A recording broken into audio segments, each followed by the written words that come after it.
Let's continue with the next ratio. Let's continue with the next ratio, turnover ratio. Turnover शब्द का मतलब है, turnover means the ratios based on sale. ये जितनी भी ratio अभी हम करेंगे ये सब की सब सेल के ऊपर बेस्ड हैं। सबसे फर्स्ट रेशियो जो हमारे सामने आ रही है, सबसे फर्स्ट रेशियो है इन्वेंट्री टर्नओवर रेशियो। इन्वेंट्री को हम स्टॉक टर्नओवर रेशियो भी बोल सकते हैं, इन्वेंट्री टर्नओवर रेशियो भी कह सकते हैं, जिसका फॉर्मूला है cost of goods sold upon में average inventory, average stock. Average inventory निकालने के लिए, एवरेज इन्वेंट्री निकालने के लिए ओपनिंग स्टॉक और क्लोजिंग स्टॉक दोनों को ऐड करके, ओपनिंग और क्लोजिंग इन्वेंट्री को ऐड करके 2 से डिवाइड कर दीजिए। और कॉस्ट ऑफ गुड्स सोल्ड को अगर आपने निकालना है तो COGS, ये आपने 11th में भी पढ़ा है। कॉस्ट ऑफ गुड्स सोल्ड का formula opening stock plus net purchase plus direct expense, opening stock plus net purchase plus direct expense minus closing stock. और नेट सेल का formula cost of goods sold plus gross profit. Net sale का formula, और इससे क्या निकल सकता है हमारे पास, जो भी चीज़ की जरूरत पड़े उससे निकाल सकते हैं। Net sale equal to cost of goods sold plus gross profit. First ratio, इसमें टोटल 6 रेशियो हैं। आपको पता है पहले लिक्विडिटी रेशियो में 2 थी, सोल्वेंसी में 4, इसमें 6 फॉर्मूलाज हैं। अगला नेक्स्ट फॉर्मूला है debtor turnover ratio, debtor turnover ratio या trade receivable turnover ratio, trade receivable turnover ratio, जिसका फॉर्मूला है नेट क्रेडिट सेल अपॉन में एवरेज अकाउंट रिसीवेबल।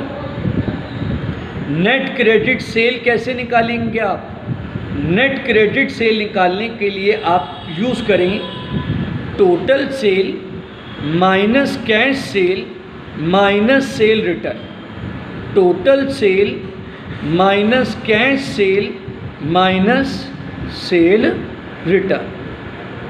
और एवरेज अकाउंट रिसीवेबल कैसे निकालेंगे?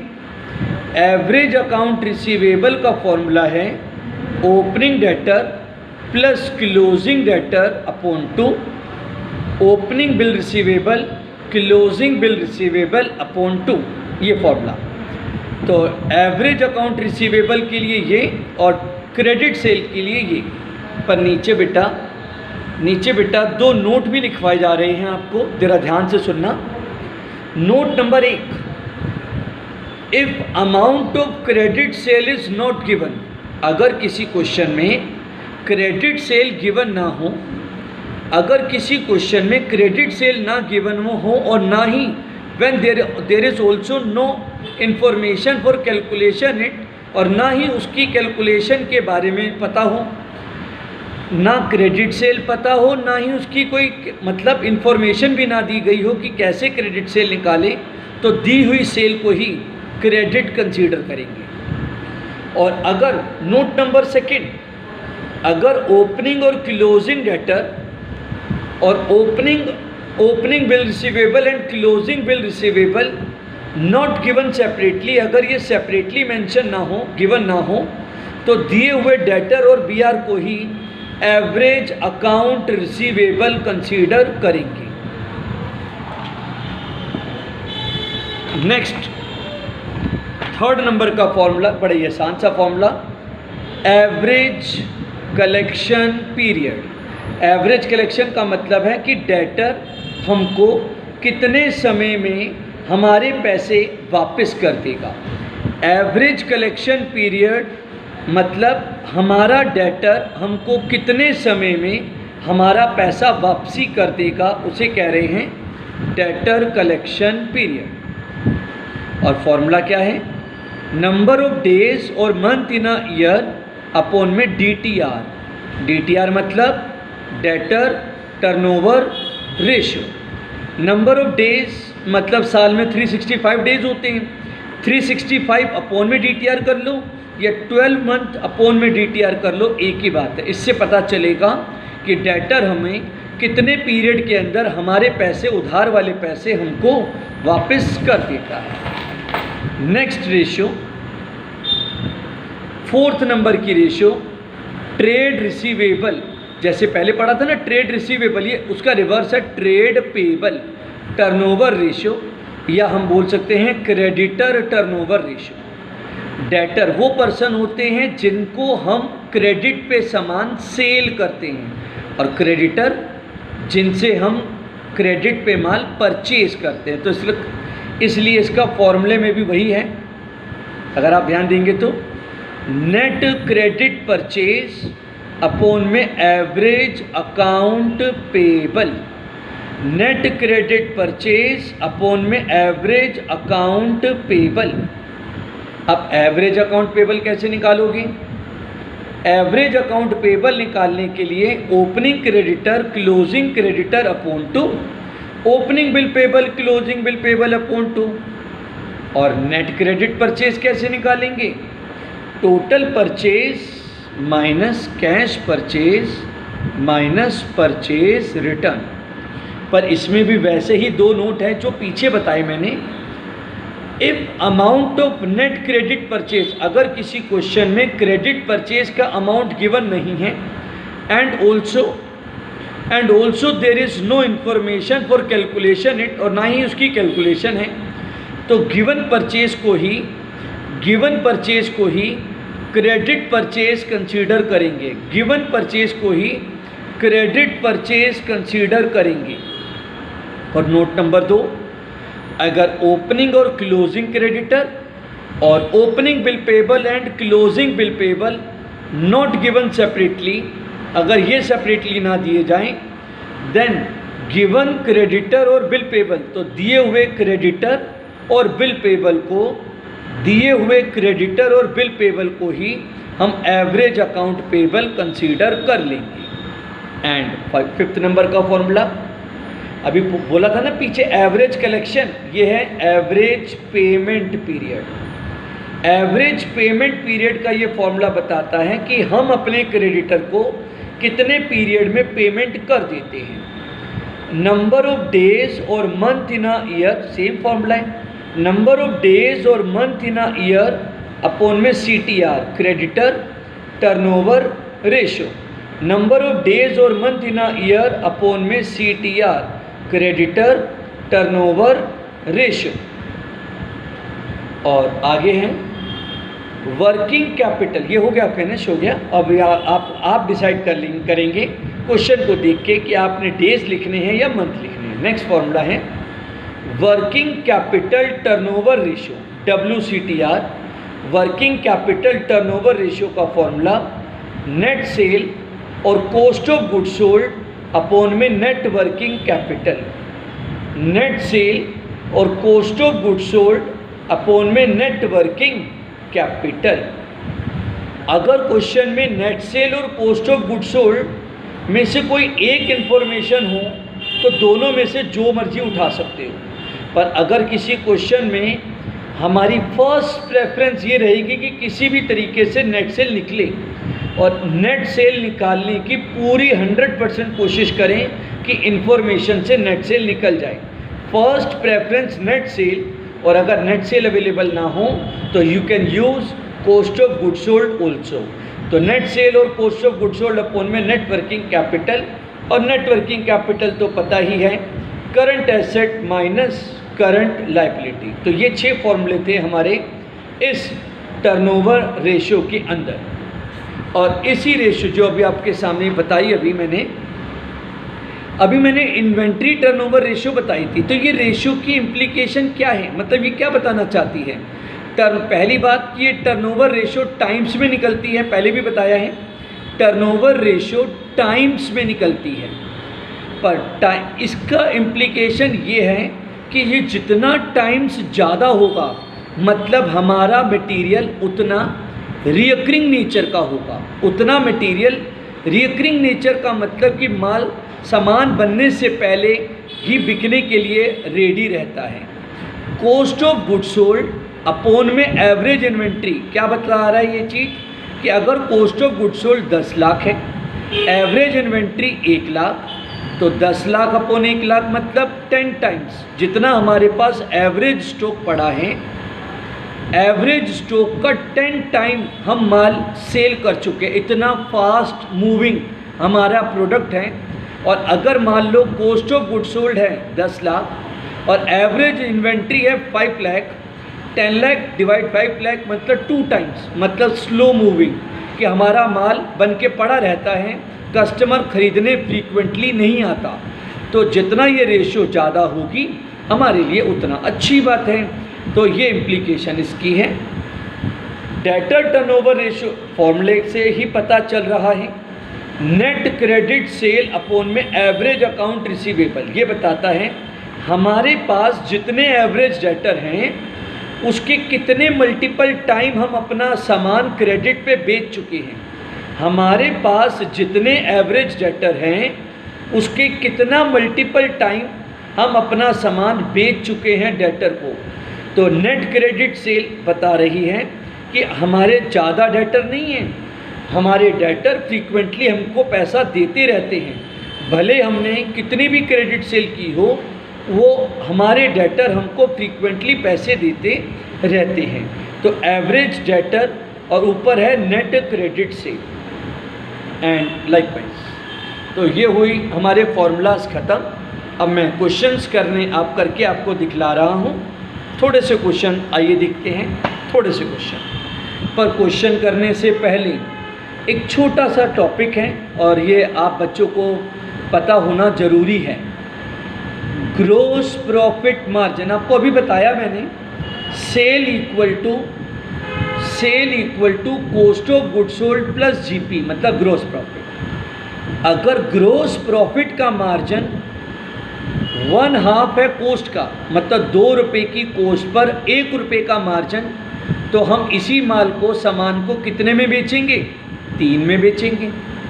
3 रुपये की सेल पर 1 रुपये का मार्जिन कि मैंने सामान 3 का बेचा है और 1 रुपये का मार्जिन कमाया है। या सामान 2 रुपये का बना था तो 1 के प्रॉफिट में बेचा, कितने में बेचा मैंने? 3 में बेचा। 1/2 कॉस्ट का तो 1/3 सेल का, 1/3 कॉस्ट का 1/3 कॉस्ट का तो 1/4 सेल का, 1/4 कॉस्ट का तो 1/5 सेल का। 4 रुपये की कॉस्ट पर 1 का मार्जिन तो कितने में बेचा? 5 में बेचा। अच्छा सोचो, 6 का सामान बेचा है, 1 का मार्जिन था तो बनाया कितने का था? 5 का बनाया था। बात तो एक ही है ना। 1/4 कॉस्ट का तो सेल का 1/5 सेल का तो कॉस्ट का 1/4, मतलब इधर से इधर जा रहे हैं तो इंक्रीज हो रहा है और सेल से कॉस्ट पे जा रहे हैं तो डिक्रीज हो रहा है। 1/5 कॉस्ट का तो 1/6 सेल का, 1/6 कॉस्ट का तो 1/7 सेल का एंड लाइकवाइज 2/5 कॉस्ट का, यानी 5 रुपये की कॉस्ट पर 2 रुपये का मार्जिन, तो बताओ कितने में सेल करा उसे हमने? 7 रुपये में। 5 रुपये की कॉस्ट में 2 रुपये का मार्जिन तो कितने में सेल करा? 7 रुपये में। इसका यूज़ क्या है? इसका यूज़ क्या है? इसका यूज़ है आपके सामने, देखिएगा। सेल है हमारी 5 लाख और ग्रोस प्रॉफिट मार्जिन है 20% सेल का, तो टेंशन नहीं क्योंकि सेल की वैल्यू भी बताई है और ग्रोस प्रॉफिट का मार्जिन है 20% सेल का। ग्रोस प्रॉफिट का मार्जिन है 20% सेल का, तो 5 लाख का 20%, 5 लाख का 20% मतलब 1 लाख रुपए हो गया। दैट इज, तो कॉस्ट ऑफ गुड्स सोल्ड कितना हो गया? 4 लाख। कोई सोचना नहीं पड़ा। लेकिन अब सोचो, अगर इवन हमारी सेल अभी भी 5 लाख है पर ग्रोस प्रॉफिट मार्जिन है 20% कॉस्ट का, मार्जिन है 20% कॉस्ट, तो ये कैसे, ये तो अप्लाई नहीं कर सकते हो ना आप इसमें, क्योंकि वैल्यू है सेल की, वैल्यू है सेल की और परसेंटेज है कॉस्ट की। तो आपको वैल्यू है सेल की, परसेंटेज है कॉस्ट की, तो 20% मतलब 1/5 कॉस्ट का, जो 1/5 कॉस्ट का है तो वो सेल का होगा 1/6। तो हम इस सेल के साथ ये अप्लाई नहीं करेंगे, ये अप्लाई करेंगे। तो ग्रोस प्रॉफिट 5 लाख का 1/6 इतना आ गया। That's it, finish. तो सेल में से जीपी माइनस करेंगे तो कॉस्ट ऑफ गुड्स सोल्ड आ जाएगा, आंसर आ गया। ठीक है, तो इसी चीज़ को हम यहाँ पर आपको बतलाना चाह रहे थे। तो इसी का हम इस्तेमाल भी करेंगे इन क्वेश्चंस के अंदर। जैसे हमारा नेक्स्ट क्वेश्चन है, 1 मिनट बुक खोल लेता। आइए जी, आ गई बुक हमारे पास। नेक्स्ट हमारा क्या था, इन्वेंट्री। अगला क्वेश्चन देखिएगा, मेरी बुक में है, ये देखिएगा। Inventory turnover ratio, inventory turnover ratio cost of revenue from operation यानी कॉस्ट ऑफ गुड्स सोल्ड दे रखा है 4,50,000 का, और ओपनिंग इन्वेंट्री भी दे रखी है और क्लोजिंग इन्वेंट्री भी दे रखी है। तो ओपनिंग और क्लोजिंग इन्वेंट्री का से हम क्या निकालेंगे, average inventory. Opening stock plus closing stock upon 2, ये आ गया। और STR स्टॉक टर्नओवर रेशियो का फॉर्मूला, स्टॉक टर्नओवर रेशियो का formula cost of goods sold upon में एवरेज स्टॉक 4,50,000 अपॉन में 150, that means 3 times, that means 3 times. Similarly next question number 60, इस वाले question की तरफ देखें ज़रा, ये लीजिएगा, देखिएगा। Cost of revenue from operation, cost of revenue means cost of goods sold दे रखा है, ओके। परचेज भी दे रखी है, परचेज भी दे रखी है, ओपनिंग स्टॉक भी दे रखा है। पर बच्चों यहाँ पर क्लोजिंग स्टॉक नहीं होने की वजह से एवरेज इन्वेंट्री फंस गई। हम ना फॉर्मूला अप्लाई करेंगे, cost of goods sold equal to opening stock plus net purchase plus direct expense minus closing stock. Cost of goods sold opening stock plus net purchase plus direct expense minus closing stock. Cost of goods sold पता है, opening stock पता है, net purchase पता है, इसे zero consider किया। Closing stock हमारा missing चीज़ आ गई, क्लोजिंग स्टॉक आ गया, और क्लोजिंग स्टॉक के आते ही क्वेश्चन खत्म।